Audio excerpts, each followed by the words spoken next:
Feeding the poor.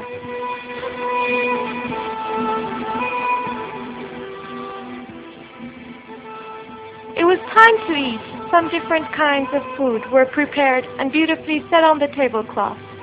Then Imam Reza, peace be upon him, together with a number of his companions and servants, entered the dining room and sat down to eat. Everyone waited for Imam to start eating. Suddenly, Imam turned to one of his servants and said, "Give me a big empty bowl." The servant, who seemed to be expecting Imam to say that, rushed out right away and after a few seconds came back with a big ball in hand. "Here's the bowl you asked for, my Imam."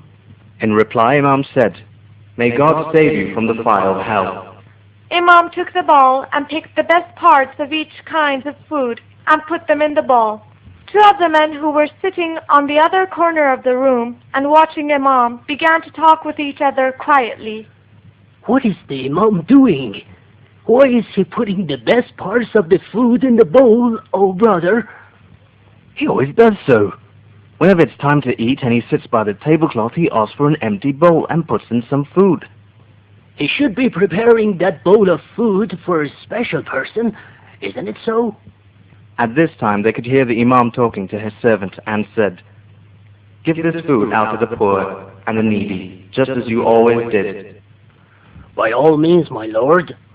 The servant took the food and went out. Shortly after, the enchanting voice of Imam, who was reciting a verse of Holy Quran, filled the room. بسم الله الرحمن الرحيم